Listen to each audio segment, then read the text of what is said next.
Many analysts said the Clippers were better than them last season. Many analysts said their leader was getting too old. Many analysts said this and that and this and that. What ended up happening when it was all said and done? LeBron James and his Los Angeles Lakers brought banner number 17 to the Staples Center.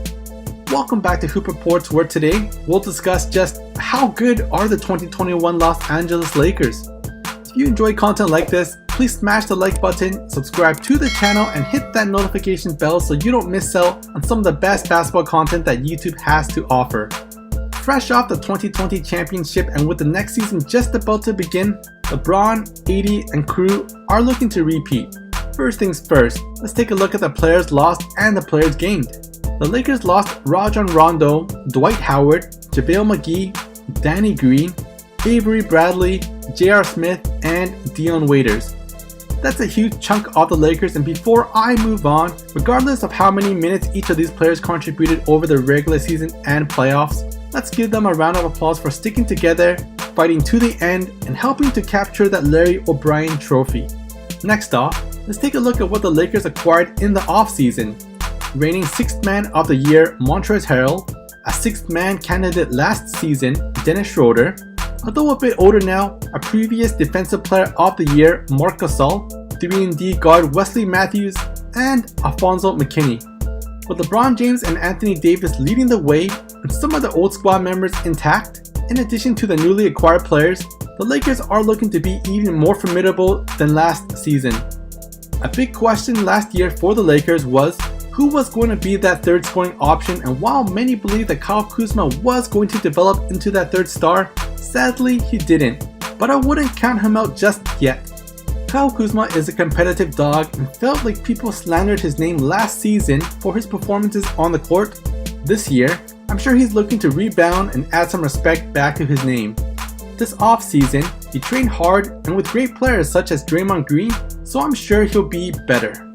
That third scoring option can easily be picked up this season, if not by Kuzma, by Schroeder or Montrezl. Dennis Schroeder averaged about 19 points last season while shooting about 47% from the field, 39% from beyond the arc, and 84% at the charity stripe. He came off the bench and produced big and was a huge factor in why OKC did as well as they did. If he can produce something similar to last season, the Lakers will be cruising. One other thing I like about Schroeder that probably doesn't get talked enough is his work ethics towards getting better at his craft. Statistically, he's getting better every single year since he was drafted in 2013, and that says something big about character, which although is not on the stat sheet, it's one of those intangibles that affect teams all season. In addition, Schroeder was mentored all last season by arguably one of the best point guards this past decade, Chris Paul, who also speaks highly of Schroeder. Next off, I already know this guy is going to be producing close to a double-double this season, Montrezl Harrell. Montrezl Harrell is going to average about 15 points, 8 rebounds per game off the bench, and not only that, he'll bring that dog mentality over to the Lakers, which will be infectious. Although last season, Harrell didn't perform too well in the playoffs, probably due to a lack of team chemistry plus the pandemic, let me remind you that the previous season before last season, he was just a beast on the court. With Schroeder and Montrezl coming off the bench, the Lakers filled their only weakness last season. Imagine in the playoffs when you have to go up against two perennial MVP caliber players in LeBron and AD, and when they go to the bench, you have to go up against two 6th man of the year caliber players. That's going to be tough and you'll be in a heap of trouble. Alex Caruso and KCP are good players that are entering their prime and will only be getting better. Marc Gasol is coming in, and for the past few years, he's been a solid center who can spread the floor with his outside shooting. Markieff Morris is always going to bring his toughness and solid production. And lastly, if Kyle Kuzma can fill the expectations set upon him last year, it's almost game over for the rest of the league. Next off, in addition to the firepower and potential firepowers that the Lakers got, they have the intangibles as well: leadership. LeBron James is one of the best, if not the best leader the NBA has ever seen. He's a true professional and leads by example on and off the court. LeBron is one of the few players in NBA history that makes his team better. Almost every teammate that LeBron has ever played with raves about how great of a guy he is, and that in turn inspires them to play harder and better. The Lakers also have Jared Dudley, who, although doesn't get much minutes on the court, is a big mentor to some of the younger players and is a great locker room guy. Marc Gasol, according to one of his national teammates in Spain, is a leader, an example, and one of the best players in the history of Spanish basketball.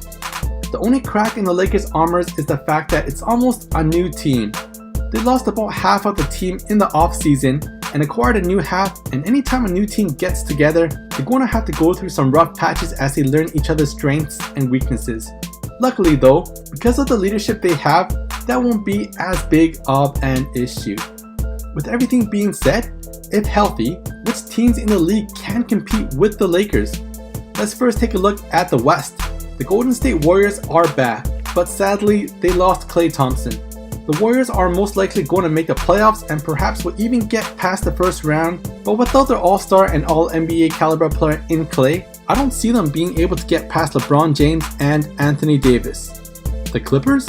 They'll be a great team with Kawhi and Paul George, but they also lost a chunk of the team and acquired many players in the off-season, so the Clippers are also going to have to take some time to gel together. Even then though, the Lakers, on paper, are going to have a better starting 5 plus stronger bench, so I don't see the Clippers winning in a Game 7 series against the Lakers. The Nuggets are a dangerous team, especially as Jamal Murray and Nikola Jokic enter their primes, but I don't see them beating the Lakers this upcoming season. In about 2 to 3 years, however, my perspective will probably change, but for this upcoming season, I'm going to have to give the edge to the Lakers. Next up in the West are Luka Doncic and the Dallas Mavericks. Last season, it's arguable whether they could have beaten the Clippers if the other star Kristaps Porzingis stayed healthy. Doncic is already a superstar in the league, and the Mavericks are a dangerous team. They are also coached by someone with championship experience in Rick Carlisle. With everything being said though, in a 7-game series, I'd still have to go with the Lakers just slightly. The Houston Rockets seem to be having some team chemistry problem with their franchise player James Harden. With this going on internally, plus the fact that they were completely outplayed by the Lakers last year, I'll have to exclude them off the list here. Now, let's take a look at the Eastern Conference. The teams that may be an issue in the finals are in the order of the Heat, Celtics, and Bucks.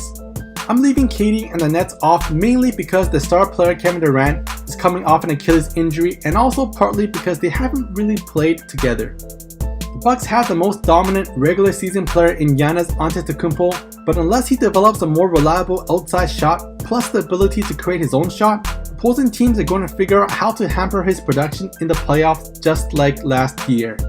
Without Giannis being his beastly self in the postseason, the Bucks don't stand a chance against the Lakers. The Celtics can become a true championship contender if Jason Tatum and Jaylen Brown can both reach the next level. They have a good starting 5 and a decent bench as well, and they're being coached by one of the smartest coaches, Brad Stevens. Time will tell how much the two stars have improved, and the ceiling depends on it. The Miami Heat are, in my opinion, the greatest roadblock for the Lakers. Probably not in the regular season, but once the playoffs come around, they'll be a force. Last year, without full health, they brought the Lakers to a Game 6, and this year, they only got better in the offseason with the trades and drafts.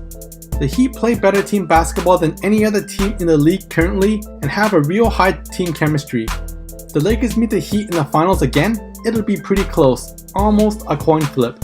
But just because they have LeBron James, I'll have to give the Lakers a slight hair's length edge over the Heat. Do you think the Lakers are going to repeat this year?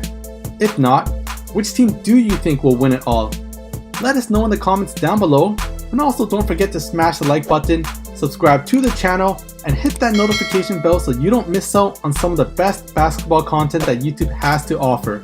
We'll see you in the next video.